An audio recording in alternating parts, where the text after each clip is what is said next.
ವೀಕ್ಷಕರೇ, ನೀವೇನಾದರೂ ಗೃಹಲಕ್ಷ್ಮಿ ಯೋಜನೆಯ ಫಲಾನುಭವಿಗಳಾಗಿದ್ದೀರಾ? ಹಾಗಿದ್ದಲ್ಲಿ ಮಹಿಳೆಯರಿಗೆ 2,000 ರೂಪಾಯಿ ಕಾಂಗ್ರೆಸ್ ಗ್ಯಾರಂಟಿ ಗೃಹಲಕ್ಷ್ಮಿ ಯೋಜನೆಯ ಕುರಿತು ಮಹಿಳೆಯರಿಗೆ ಒಂದು ಭರ್ಜರಿ ನ್ಯೂಸ್ ಬರ್ತಾ ಇದೆ. ರದ್ದು ಮಾಡಿದ ಫಲಾನುಭವಿಗಳ ಅರ್ಜಿದಾರರ ಹೆಸರು ಜೂನ್ 14ರ ಒಳಗೆ ಈ ಕೆಲಸ ಕಡ್ಡಾಯ, ಇಲ್ಲವಾದರೆ ನಿಮ್ಮ ಅರ್ಜಿ ಕೂಡ ರದ್ದಾಗುತ್ತೆ.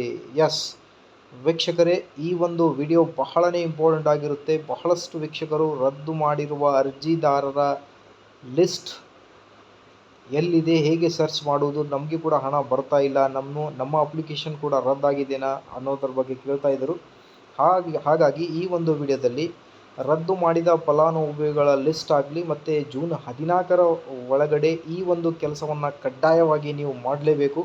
ಗೃಹಲಕ್ಷ್ಮಿ ಯೋಜನೆಯ 11ನೇ ಕಂತಿನ ಹಣ ನಿಮ್ಮ ಖಾತೆಗೆ ಜಮಾ ಆಗಬೇಕು ಅಂದರೆ ಏನಿದೆ ಡೀಟೇಲ್ ಆಗಿ ನೋಡ್ತಾ ಬರೋಣ. ಅದಕ್ಕಿಂತ ಮುಂಚೆ ನೀವು ಕೊಡುವ ಒಂದೇ ಒಂದು ಲೈಕ್ ನಮಗೆ ಸಪೋರ್ಟ್ ಆಗಿರುತ್ತೆ. ವಿಡಿಯೋನ ಲೈಕ್ ಮಾಡಿ.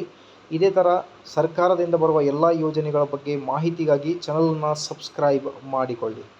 ವೀಕ್ಷಕರೇ, ರದ್ದು ಮಾಡಿದ ಫಲಾನುಭವಿಗಳ ಹೆಸರು ಬಂದುಬಿಟ್ಟು 80,000 ಅಪ್ಲಿಕೇಶನ್ಸ್ಗಳನ್ನು ರಿಜೆಕ್ಟ್ ಮಾಡಲಾಗಿದೆ. ಸೊ ಹಾಗಾಗಿ ಆ ಒಂದು ಲಿಸ್ಟ್, ಅದರ ಜೊತೆಗೆ ಜೂನ್ 14ರ ಒಳಗಡೆ ಏನು ಕೆಲಸ ಮಾಡಬೇಕು ಅನ್ನೋದಾದರೆ, ಎಲ್ಲ ಫಲಾನುಭವಿಗಳಿಗೆ ಸರ್ಕಾರದಿಂದ ಬರುವ ಹೊಸ ರೂಲ್ಸ್ ಪ್ರಕಾರ 11ನೇ ಕಂತಿನ ಹಣ ನಿಮ್ಮ ಖಾತೆಗೆ ಜಮಾ ಆಗಬೇಕು ಅಂದರೆ ನೀವು ಆಧಾರ್ ಕಾರ್ಡನ್ನು ಅಪ್ಡೇಟ್ ಕಂಪಲ್ಸರಿಯಾಗಿ ಮಾಡಲೇಬೇಕು. 10 ವರ್ಷದಿಂದ ನೀವು ಆಧಾರ್ ಕಾರ್ಡ್ ಅಪ್ಡೇಟ್ ಮಾಡಿದರೆ ಓಕೆ. ಇನ್ನೂ ಕೂಡ ನೀವು 10 ವರ್ಷದಿಂದ ಆಧಾರ್ ಕಾರ್ಡ್ ಅಪ್ಡೇಟ್ ಮಾಡಿಲ್ಲ ಅಂದರೆ ಕಂಪಲ್ಸರಿಯಾಗಿ ಆಧಾರ್ ಕಾರ್ಡನ್ನು ಅಪ್ಡೇಟ್ ಮಾಡಲೇಬೇಕು. ಇದು ಹೊಸ ರೂಲ್ಸ್ ಬಂದಿರುತ್ತೆ. ಸೊ 11ನೇ ಕಂತಿನ ಹಣ ಯಾವೆಲ್ಲ ಜಿಲ್ಲೆಗಳಿಗೆ ಮೊದಲು ವರ್ಗಾವಣೆ ಆಗ್ತಾ ಇದೆ ಅನ್ನೋದ್ರ ಬಗ್ಗೆಯೂ ಕೂಡ ಮಾಹಿತಿ ನೀಡ್ತಾ ಹೋಗ್ತೀನಿ. ಸೊ ಗೃಹಲಕ್ಷ್ಮಿ ಯೋಜನೆ ಯಾವುದೇ ಕಾರಣಕ್ಕೂ ಕ್ಯಾನ್ಸಲ್ ಆಗಲಿ, ಬಂದಾಗಲಿ ಯಾವುದೇ ಆದೇಶ ಸರ್ಕಾರದಿಂದ ಇನ್ನೂ ಕೂಡ ಬಂದಿಲ್ಲ. ಸೊ ಹಾಗಾಗಿ ನೀವು ಯಾವುದಾದ್ರೂ ಇನ್ಫಾರ್ಮೇಷನ್ ನೋಡಿ ಬಂದಾಗಿದ್ದೀನ ಅನ್ನೋದ್ರ ಬಗ್ಗೆ ಬೇಜಾರಾಗೋದು ಬೇಡ. ಇನ್ನೂ ಯಾವುದೇ ಯೋಜನೆ ಬಂದಾಗಿಲ್ಲ ಸರ್ಕಾರದಿಂದ. ಸೊ ರದ್ದು ಮಾಡಿದ ಫಲಾನುಭವಿಗಳ ಲಿಸ್ಟ್ ಕೂಡ ತಮ್ಮೊಂದಿಗೆ ನಾನು ಶೇರ್ ಮಾಡ್ತಾ ಹೋಗ್ತೀನಿ. ಹಾಗಾಗಿ ನೀವು ಕೊಡುವ ಒಂದೇ ಒಂದು ಲೈಕ್ ಸಪೋರ್ಟ್ ಆಗಿರುತ್ತೆ. ವಿಡಿಯೋನ ಲೈಕ್ ಮಾಡಿ, ಚಾನಲನ್ನು ಸಬ್ಸ್ಕ್ರೈಬ್ ಮಾಡಿಕೊಳ್ಳಿ.